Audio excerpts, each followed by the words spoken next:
Hi అండి, అందరికీ నమస్కారం. Welcome back to my channel Sravanthi Narla cooking recipes. ఈరోజు వీడియోలో సింపుల్గా టేస్టీగా మామిడికాయ పచ్చి పులుసు ఎలా తయారు చేసుకోవాలో చూసేద్దాం. ముఖ్యంగా ఈ సమ్మర్లో మామిడికాయలు ఎక్కువగా దొరుకుతాయి కదా, పచ్చి మామిడికాయలతోటి ఒక్కసారి పులుసు చేసేయండి. చాలా పుల్లగా తీయ కారంగా చాలా బాగుంటుంది. ఎలా చేయాలో వీడియోని మొత్తం చూసేసి మీరు కూడా తప్పకుండా ట్రై చేయండి. మన ఛానల్ని తప్పకుండా సబ్స్క్రైబ్ చేసుకోండి, సపోర్ట్ని అయితే ఇవ్వండి. ఇక్కడ నేనైతే ఒక 2 మామిడికాయలను అయితే తీసుకొని జీడి ఉంటాయి కాబట్టి ఒక 2-3 టైమ్స్ ఫ్రెష్గా వాటర్లో కడిగేసాను. ఇప్పుడు ప్రెషర్ కుక్కర్లో 2 మామిడికాయలు పెట్టేసి 1 లీటర్ వరకు వాటర్ పోసేసి క్యాప్ పెట్టేసి మంటని హై ఫ్లేమ్లో పెట్టుకుంటూ సిమ్లో పెట్టుకుంటూ ఒక 3 or 4 విజిల్స్ వచ్చేంత వరకు మనం ఉంచాలి. ఆ తర్వాత స్టవ్ ఆఫ్ చేసేయాలి. విజిల్ పూర్తిగా చల్లారిన తర్వాత ఇప్పుడు మనం మూత తీసి చూస్తే పర్ఫెక్ట్గా మామిడికాయలు అయితే చూడండి ఉడికిపోయాయి. మనకు మామిడికాయలు ఉడికాయా లేవా అనేది తొక్క మొత్తం ఊడిపోతుంది, గుజ్జంతా బయటకు వచ్చేసింది కదా. వీటికి ఇప్పుడు వేడిగా ఉన్నాయి కదా, చల్లారేంత వరకు పక్కన పెట్టేసుకోవాలి. ఇప్పుడు ఒక 4-5 వరకు పచ్చిమిర్చిని తీసుకొని పుల్కా స్టాండ్ ఉంటుంది కదా, పుల్కా స్టాండ్ మీద పెట్టేసి ఈ పచ్చిమిరపకాయల్ని కాల్చుకోవాలి. లేదంటే ఫోర్క్ స్పూన్కు గుచ్చేసి ఈ విధంగా మంటకైతే మనం కాల్చుకోవాలి. ఈ విధంగా మనం కాల్చుకొని స్టవ్ ఆఫ్ చేసేసి ప్లేట్లోకి తీసుకొని పక్కన పెట్టేసుకోవాలి. ఈ పచ్చిమిర్చిని ఇప్పుడు రోట్లో వేసి 1 స్పూన్ వరకు ఉప్పును వేసేసి కచ్చా పచ్చాగా మంచిగా దంచుకోవాలి. ఈ పచ్చిమిర్చిని మరీ మెత్తని పేస్ట్ లాగా కాకుండా కచ్చా పచ్చాగా దంచుకొని ప్లేట్లో తీసేసుకొని పక్కన పెట్టేసుకోవాలి.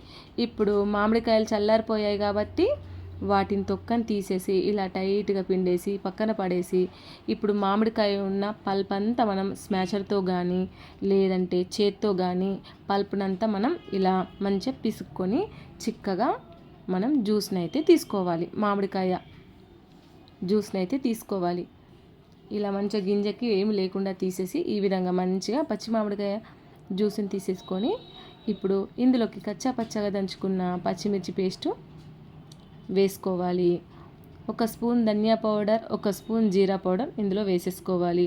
1/2 టీ స్పూన్ మెంతి పొడి వేసేసుకోవాలి. ఒక 3 టేబుల్ స్పూన్ నువ్వుల పొడి వేసేసుకోవాలి.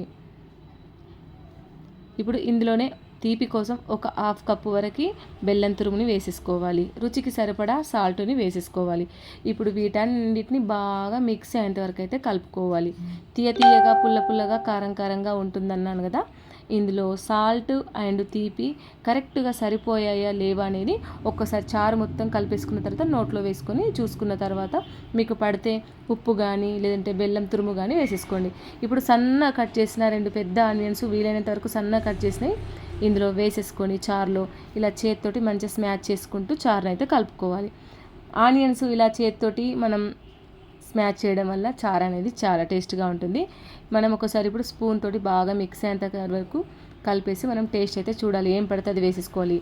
ఒక 1/2 కప్పు వరకు సన్నగా తరిగిన కొత్తిమీర తురుమును వేసేసుకొని కలుపుకొని పక్కన పెట్టేసుకోవాలి. ఇప్పుడు దీనికి పోపు పెట్టేయాలి కాబట్టి తాలింపు స్టవ్ ఆన్ చేసి ఒక చిన్న బౌల్లో 3 టేబుల్ స్పూన్ ఆయిల్ వేసుకొని ఆయిల్ హీట్ అయిన తర్వాత ఆవాలు, జీలకర్ర, సన్నగా దంచుకున్న వెల్లుల్లి, ఎండుమిర్చి, కరివేపాకు, పసుపు వేసేసుకొని ఈ తాలింపుని చారులో వేసేసి కలుపుకుంటే ఎంతో టేస్టీగా పచ్చి మామిడికాయ పులుసు అయితే రెడీ. మీరు తప్పకుండా ట్రై చేయండి. చాలా సింపుల్గా క్విక్గా ఈజీగా చేసుకునే ఈ పచ్చి మామిడికాయ పులుసు రెడీ అయిపోతుంది. వేడి అన్నంలోకి ఎంత తింటున్నామా అనేది కూడా తెలియకుండా తినేస్తాం, అంత బాగుంటుంది.